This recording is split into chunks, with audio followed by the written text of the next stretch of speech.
So it's 7 o'clock, it's Monday the 18th of September already, 2023. Thank you so much for coming and being part of this group. Thank you so much for buying the book and asking lots of questions. And hopefully here on this Facebook group, I'll be able to answer any of those questions that you have. And one of the questions that came in today was, how do you use hostage and crisis negotiation skills in everyday life? Which is a brilliant question. And hopefully I will be able to answer that for you. So if you want to make any comments or say hi, just let me know that you're here and where you're from, and that'd be great, and I'll be able to see who you are. Gosh, there's lots of high tech on this Facebook group live, so I'm just having a quick look around. But yeah, if you are there, it'd be really good for you to just ask any questions, or if you've got any comments, just leave them in the comments section. So, but we'll crack on. So it's a great question, but I don't think I'm going to be able to cover it. We'd probably still be here, or maybe Friday, if I cover the whole thing. But we'll start. And so we'll start with hostage and crisis negotiation. What does it have in common with everyday negotiation? How can you use it? And for me, the answer is fairly simple, which is that it doesn't matter in whatever your negotiation situation. So we're negotiating every day. I've just come up from the dining room table where I've negotiated with my partner and my 16-year-old and the 4 dogs. 4 dogs win every single time. But I've definitely had a negotiation downstairs, and it's the end of the day, it's 7 o'clock. I don't know about you, but life is quite busy, and so sometimes those conversations can be quite emotional rather than logical, even just at the dining room table. So consciously, I'm like, right, I've got to get upstairs, So I'm like having negotiations which are hurried, which means that the emotional side of my brain is stronger than my logical side of the brain, and that takes over. So the thing about negotiation in crisis is it's important to remain logical, because your emotional brain will definitely want to take over at some stage. And albeit the scenarios and situations in the book are based on life and death situations, actually every day we're negotiating for something. When I go downstairs, I'll be negotiating for my space on the sofa to watch. That'll be another negotiation about what we're going to watch on the TV. So we're doing them all the time, but sometimes they feel more important, and they generally feel more important when there's a consequence, and that consequence has an emotional driver. So perhaps I always use Christmas. Christmas is a great one in the UK because it's such a high value and belief in our society. You know, we spend a build up all the way up to one single day. Most people start negotiating where you're going to spend the day. Well, if you're anything like my mum, in February of the year, whereby the conversation already starts of, where are we going to spend Christmas? What does that look like? And so it can be a really stressful time. And it's an important time because there's a real strong value and belief in there. Now, I use Christmas deliberately because when we're negotiating for something that has a consequence that is really important to us, then that conversation becomes more important than negotiating what we're going to watch for tea, what we're going to watch after tea, or what we're going to have for tea. When you attach something that becomes important to you, then the conversation becomes harder. And what happens is when things are really important to us and they're challenged, it feels like the other person is challenging us. And when that happens, we're more likely to give an emotional response. And when we're more likely to give an emotional response, we are less likely to have a logical conversation and actually work out, okay, well, what's really going on here for me, and what's really going on here for the other person. So I put a post out today on my social media, went along the lines of, you know, when you're having a negotiation, whether it's at work or at home, you want to build a relationship with someone till you get to the point of trust, because you can't influence and persuade somebody unless you have trust. And then when you trust them, you influence and persuade, and then you collaborate.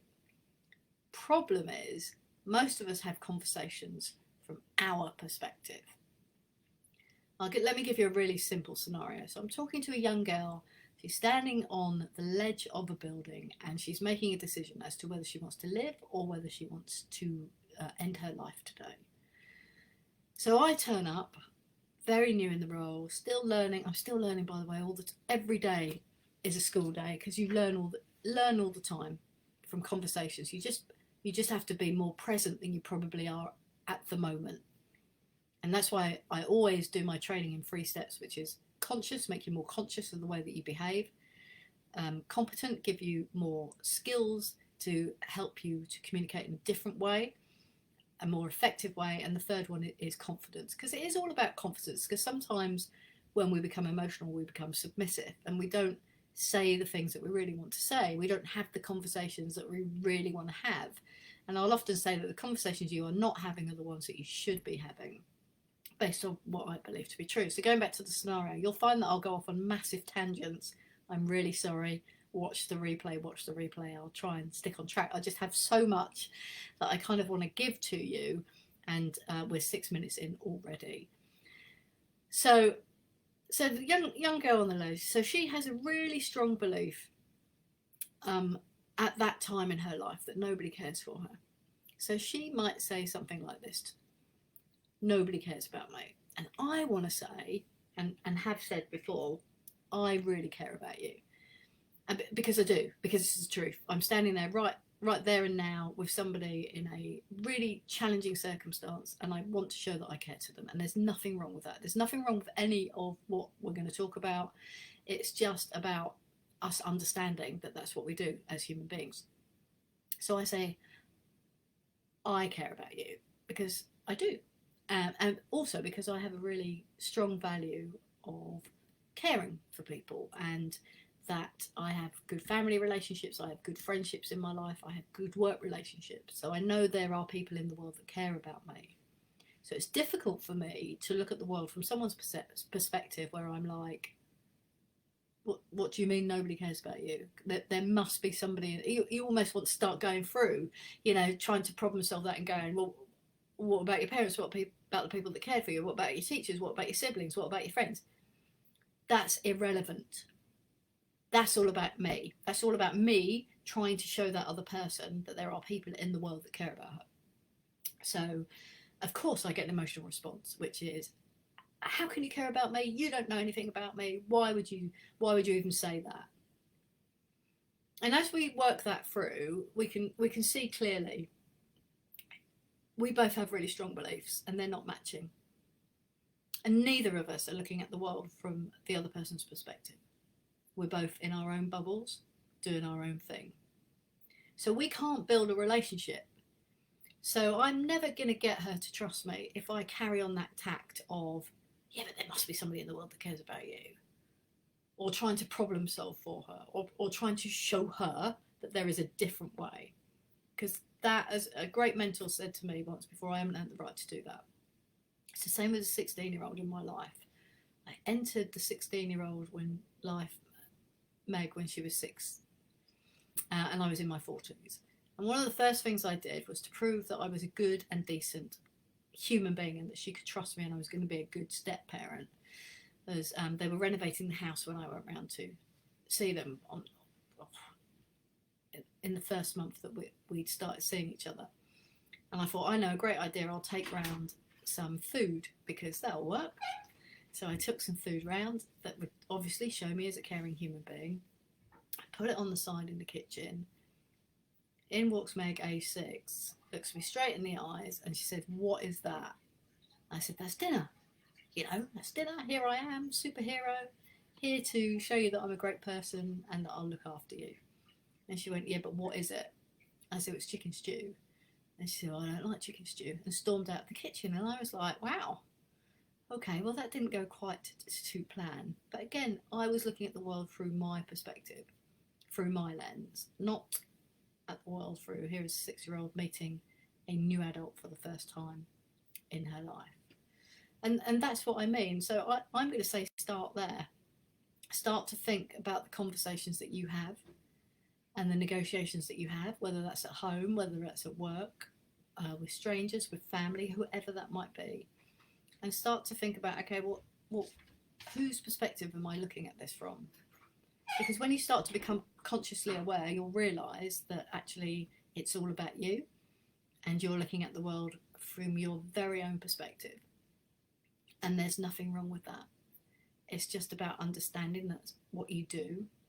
Because negotiation is about a win-win.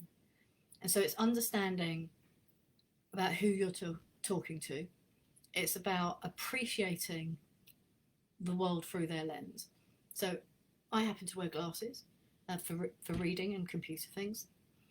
And I always say to people that when you get up in the morning, this is what you do. You put on, even if you don't wear glasses, metaphorically, you put on your glasses.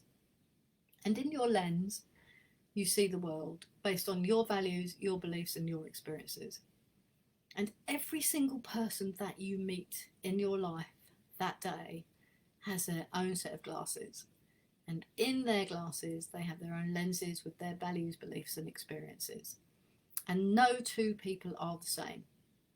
We're all completely unique. So not everybody is going to agree with you. Not everybody's going to have the same values and beliefs as you. And not everybody's going to want the same thing or see the world from your perspective. And I think when you can start to consciously realise that they are the first steps to taking the world of hostage and crisis negotiation into the world of everyday, is remembering it's not about you, although it is, of course, because when you have a negotiation, there's something that you want. But it's actually about, I'm going to stop and I'm going to look at the world from your perspective. And I put this sentence on the post I put out today, which is one of my favourite sentences. I'm sorry, I can't remember who it came from, but it was from a book that I was reading on communication skills. And it's this: people who feel listened to are more likely to listen to you. People who feel listened to are more likely to listen to you. And if you think about that, how true is it? Because we all want to have a voice. We all want to be heard, because when we're heard, we feel valued and validated. And that gives us a place and a purpose in the world. And there's nothing better than somebody acknowledging how we feel or acknowledging our opinion, even if they don't agree with it. And you don't have to be rude to have to not agree with somebody. But it's about going, hang on a sec, this is what I really believe to be true. However, can I have a look through your glasses? And can I see the world through your lens? And that's what I'll leave you with this week. I'll be back next Monday at 7 o'clock. You can probably hear my dog Rufus has decided to bark now at 7:15. But I'll be back next week. So if you've got any questions at all, please don't hesitate to ask, and I can clarify things if perhaps I've covered over them too quickly. But really, we're going to start to think about how we communicate. We're going to make it more conscious rather than unconscious, because most of the time our communication is unconscious, which means we just say and do stuff without really thinking about it. And the way that we are able to collaborate with each other and, I believe, make the world a bit of a better place is when we're able to become conscious and really start to interact in a far more conscious and present way. Okay, if you've got any problems with the course, shout me. I work with an amazing person called Charlene who will help you out with the course. If you haven't got on the course and you've bought the book, please just go to the website nikkiperfect.com, and that will give you the instructions of how you can get this free course, which will go into more detail about what we've talked about today. Great, so that's nearly 15 minutes. Let me just check to see if there's any comments. I can't see anything, but that doesn't mean there isn't. Let me just click on that. No, I think we're all good. So if you're watching this in the replay, just go #replay in the comments, #replay, and then just write any questions that you've got or anything that you want to say. Otherwise, I will see you next week. Thanks again for joining me on this amazing journey. I'll speak to you soon.